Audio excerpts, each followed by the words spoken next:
Halo semuanya, saya Stephen Lee dengan NIM 191401061. Jadi pada video kali ini, saya akan menjelaskan tentang beberapa algoritma yang termasuk ke dalam uninformed search dan juga informed search. Jadi pertama-tama itu ada uninformed search, yang algoritma pertama yang akan dibahas adalah breadth first search. Jadi breadth first search atau biasa disingkat dengan singkatan BFS adalah salah satu algoritma uninformed search yang bisa digunakan untuk pencarian jalur. BFS dapat digunakan untuk mencari jalur terpendek pada graf yang tidak berbobot atau unweighted graph, atau bisa juga pada graf yang memiliki nilai yang sama pada semua edge-nya. Jadi contohnya di sini ada sebuah graf yang tidak memiliki bobot yang unweighted. Jadi pada breadth first search ini kita akan menggunakan Q. Jadi di sini kita akan mencari jalur dari titik A. Jadi pertama-tama itu titik A itu terhubung ke titik B. Jadi AB dimasukkan ke dalam Q. Kemudian ada titik C yang terhubung ke titik A. Jadi ada dimasukkan ke dalam QAC. Kemudian ada AD. Setelah itu tidak ada lagi titik yang terhubung secara langsung ke titik A. Jadi di sini dia akan keluarkan dari Q-nya salah satu. Jadi ingat pada Q itu first in, first out. Jadi yang pertama masuk ya itu juga yang akan keluar pertama. Jadi akan dikeluarkan dari Q-nya yaitu AB. Jadi sekarang posisi kita ada di titik B. Kemudian kita catat titik B itu asalnya dari A. Jadi titik B ada terhubung ke titik E, akan dimasukkan ke dalam Q, dan ada juga terhubung ke titik F. Setelah itu tidak ada lagi, maka akan dikeluarkan lagi dari Q-nya yaitu AC, dan sekarang posisi kita ada titik C. Dan di sini akan dicatat kembali tujuan ke titik C itu asalnya dari A, sesuai dengan yang baru dikeluarkan dari Q.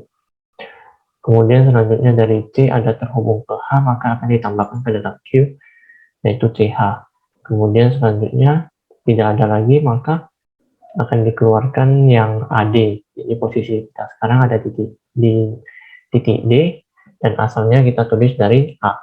Kemudian selanjutnya kita lihat dari titik D tidak ada lagi titik yang belum divisi, yang belum dikunjungi, yang terhubung secara langsung ke titik D.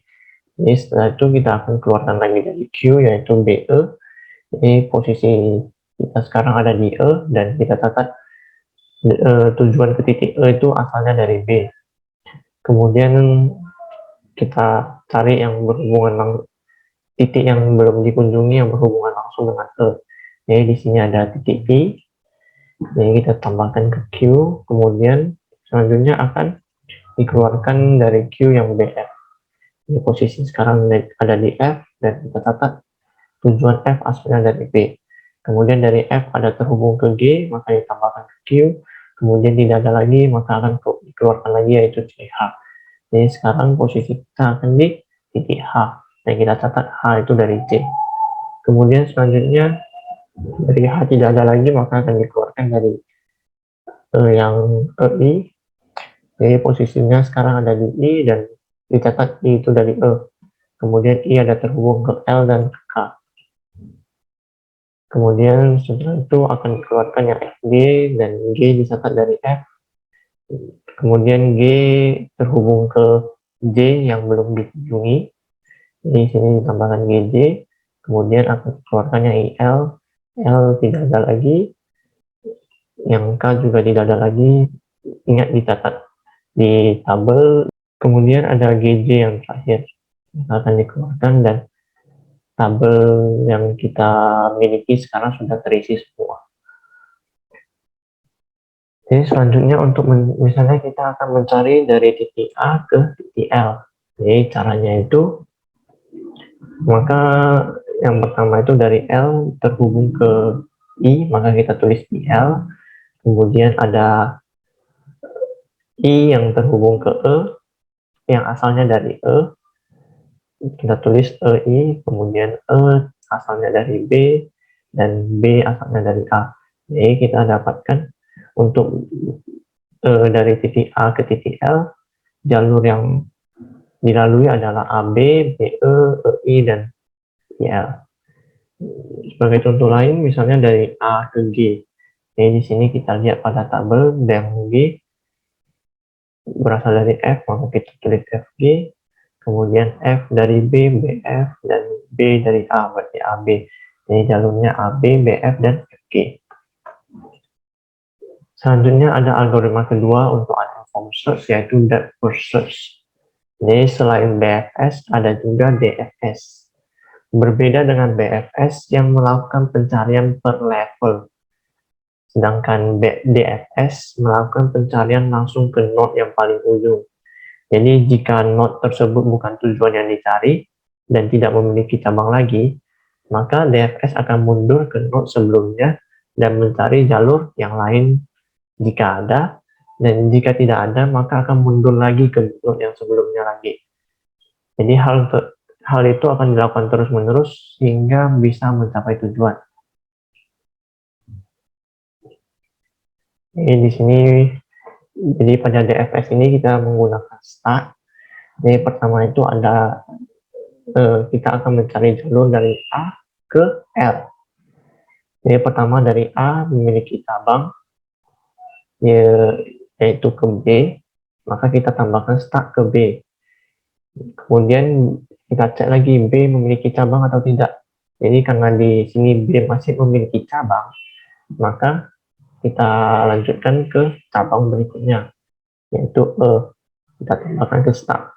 Kemudian dari E kita cek apakah ada cabang, dan E itu masih ada cabang ke I. Jadi di sini kita tambahkan lagi ke stacknya. Jadi kemudian dari I memiliki cabang ke L dan A. Jadi kita akan memilih salah satunya. Jadi di sini kita pilih yang L. Jadi di sini kita sudah dapat dari titik awal mencapai titik tujuan.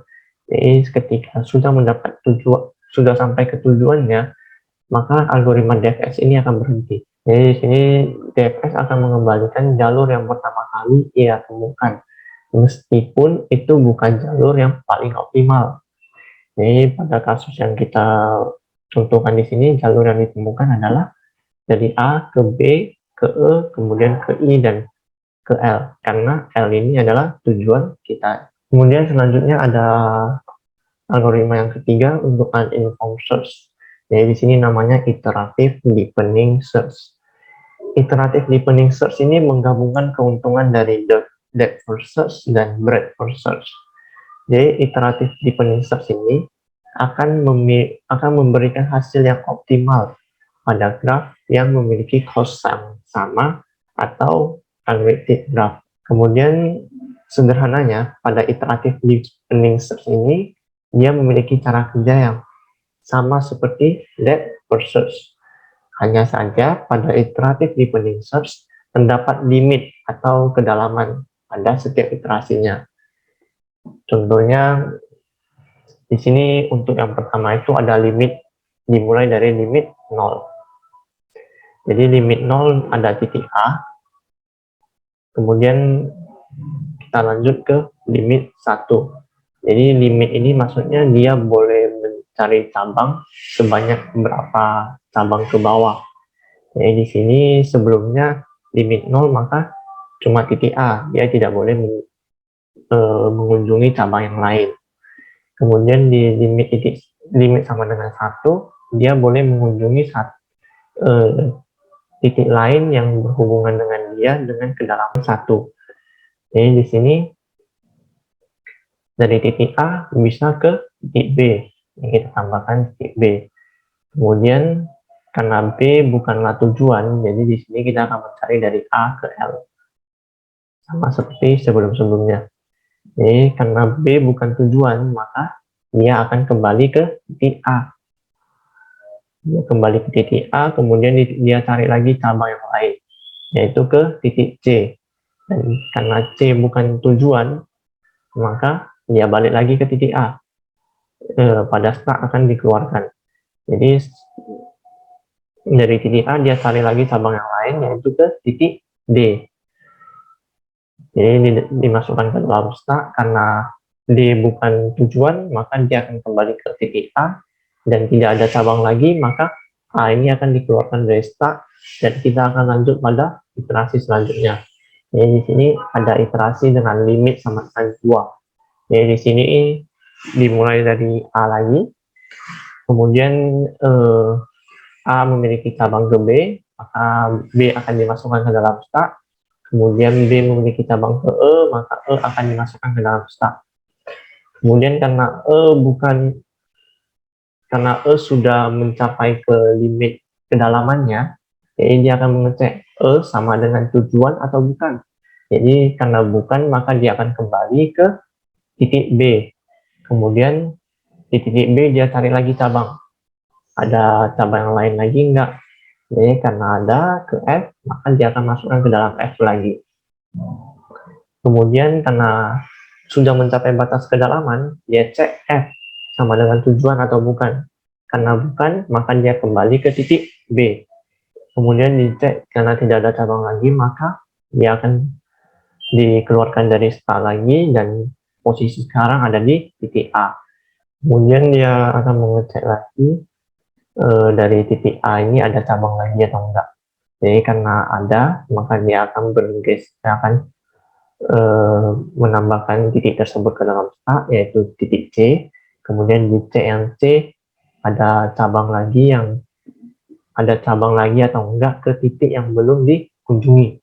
Jadi di sini ada titik H.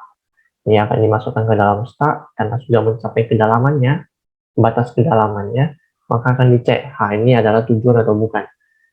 Karena bukan, maka dia akan kembali ke titik C. Setelah kembali ke titik C, dia akan mengecek lagi ada cabang lain lagi atau tidak. Karena tidak ada, dia kembali lagi ke titik A. Kemudian di titik A ada cabang ke D, maka ditambahkan ke D karena D tidak terhubung lagi ke titik yang belum dikunjungi, maka dia akan kembali ke titik A. Dan kemudian tidak ada cabang lagi dari A, maka A juga akan dikeluarkan dari stack, dan kita akan lanjut pada iterasi selanjutnya. Pada iterasi ketiga, di sini dia akan mulai dari A, kemudian ke B, kemudian mengecek ada cabang, yaitu ke E dan F, dia memilih ke E, kemudian dari E ada ke I, kemudian karena sudah mencapai limit, maka dia mengecek I ini tujuan atau bukan. Karena bukan, maka dia kembali ke E, dan karena E tidak memiliki cabang lagi, maka dia balik lagi ke B. Kemudian dari B dia akan bergerak ke F, kemudian dari F dia mengecek ada cabang atau enggak. Karena ada 2, dia pilih salah 1, jadi dia bergerak ke G, kemudian dicek G ini tujuan atau bukan. Jadi karena bukan, maka dia akan kembali ke F, kemudian akan bergerak ke cabang yang lain, yaitu C. Jadi dicek lagi C ini tujuan atau bukan. Karena bukan, dia kembali ke F. Karena F tidak memiliki cabang lagi, dia balik ke B. Dia tidak memiliki cabang lagi, dia balik ke A. Jadi di A ini memiliki satu cabang yang belum dikunjungi, yaitu D. Jadi dia bergerak ke D, kemudian ke H. Dan tidak ada lagi yang bisa dikunjungi. Karena G sudah pernah dikunjungi, jadi di sini sudah berhenti, dan dia akan mengecek karena bukan tujuan, maka dia kembali ke D dan kembali ke A. Dan tidak ada cabang lagi, maka A juga akan dikeluarkan dari stack. Jadi selanjutnya akan lanjut ke iterasi keempat. Jadi pada iterasi keempat dia bergerak ke B, kemudian bergerak ke E, kemudian ke I, dan di sini ada 2 cabang, jadi dia bergerak ke L. Jadi karena L ini adalah tujuan kita, maka algoritmanya sudah mendapatkan jalur dari titik asal untuk mencapai ke titik tujuan. Jadi di sini maka akan langsung dikembalikan nilai yang jalur yang dia temukan, yaitu A ke B, ke E, ke I, dan ke L. Selanjutnya kita masuk ke inform search. Jadi algoritma pertama di inform search yang akan dibahas di sini adalah greedy best first search. Greedy best first search adalah salah satu bentuk dari best first search yang mencari jalur dengan nilai heuristik atau HN yang terendah. Jadi nilai HN terendah itu berarti node tersebut merupakan node yang paling dekat dengan node tujuan. Jadi di sini evaluation functionnya adalah Fn sama dengan Hn. Jadi di sini kita akan jelaskan dengan menggunakan contoh. Jadi di sini sudah ada grafnya dan ada koordinatnya yang akan digunakan nanti untuk mencari nilai heuristik atau nilai Hn-nya itu. Jadi di sini kita mulai dari titik A, kita akan mencari jalur ke titik L. Yang pertama-tama kita mulai dari A, maka kita akan gambar titik A di samping. Kemudian selanjutnya dari titik A itu memiliki 3 cabang. Jadi kita akan gambarkan ketiga cabangnya. Kemudian selanjutnya kita akan hitung nilai dari HN-nya. Jadi karena tujuannya tadi L, maka kita akan hitung dari nilai H dari B ke L. Jadi rumusnya ada SL kurang SB kuadrat ditambah YL kurang YB kuadrat. Jadi di sini dapat HBL-nya 6,08, HCL-nya 6,7, dan HDL-nya 7,21. Jadi di sini dia akan mencari nilai HN yang paling kecil. Jadi dari semua cabang yang paling ujung ini, yang paling kecil itu adalah B dengan nilai 6,08. Jadi titik selanjutnya adalah B. Jadi di sini B ada cabang ke E dan F, maka kita akan gambarkan. Kemudian kita hitung nilai heuristiknya lagi. Jadi HEL di sini ada 5,38 dan HFL di sini ada 5. Jadi di antara 5,38, 5, 6,7 dan 7,21 yang paling kecil adalah 5. Jadi selanjutnya adalah titik F. Jadi di titik F ini memiliki cabang ke G dan kembali ke C. Jadi di sini kita akan mencari heuristiknya. Jadi nilai C 6,7 dan nilai G 4,47. Jadi di sini dari semua 5,38, 6,7, 4,47, 6,7, 7,21 yang paling kecil adalah yang pada titik G yaitu 4,47. Jadi titik selanjutnya adalah titik G. Selanjutnya di titik G memiliki cabang ke K, ke J, dan ke H. Jadi selanjutnya akan dihitung nilai heuristiknya dan dicek lagi nilai heuristik yang paling kecil itu ada di titik mana. Jadi di sini dari semuanya yang paling kecil itu ada di K, yaitu 1,41. Jadi selanjutnya adalah titik K. Jadi di titik K ini ada cabang ke I, ke L, dan ke J. Jadi di sini kita gambarkan cabangnya, kemudian kita hitung nilai heuristiknya. IL memiliki nilai heuristik 3,16, JL memiliki heuristik 3,6, dan L ini merupakan tujuan kita, jadi nilai heuristiknya itu 0. Jadi selanjutnya kan karena algoritma sudah mendapatkan jalur ke tujuan, maka dengan algoritma ini didapatkan jalur dari titik A ke titik L adalah dari A, kemudian ke B, kemudian ke F, kemudian ke G, kemudian ke K, dan kemudian ke L. Dengan nilai sebesar 3 tambah 1 tambah 3 tambah 2 dan tambah 2. Jadi cost untuk dari titik A ke titik L yang didapatkan dengan algoritma ini cost-nya adalah sebesar 11. Selanjutnya inform search algoritma yang kedua yang akan dibahas adalah beam search. Jadi beam search ini adalah optimasi dari best first search, yang mana optimasi ini mengurangi pemakaian memori. Pada beam search terdapat sebuah nilai K, di mana nilai K ini menandakan node yang akan disimpan. Jadi node yang akan disimpan ini berjumlah K dengan nilai Fn yang paling baik.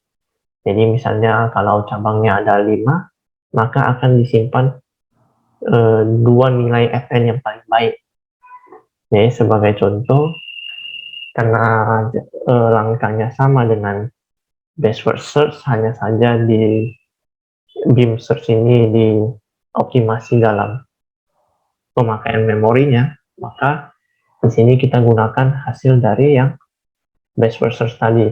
Jadi di sini kita gunakan K dengan nilai 2. Jadi di sini kita cek dari A memiliki 3 cabang. Jadi sedangkan pada K-nya itu sama dengan 2. Jadi akan disimpan dua nilai terbaik. Jadi yang terbaik itu adalah 6,08 dan 6,7.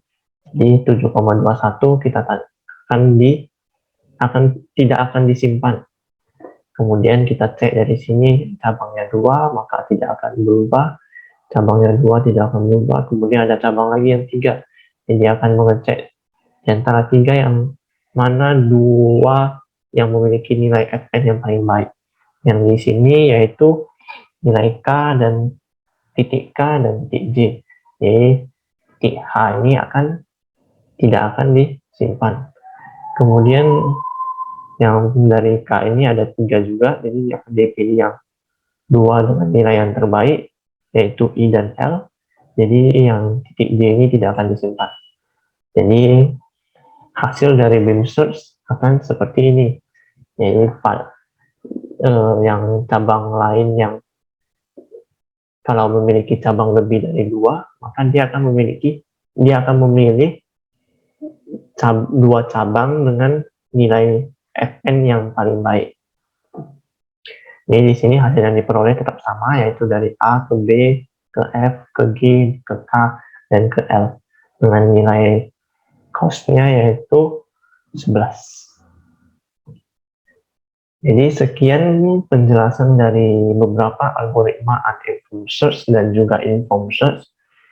Jika terdapat kekurangan dalam penyampaian ataupun kesalahan pengucapan, saya mohon maaf dan terima kasih.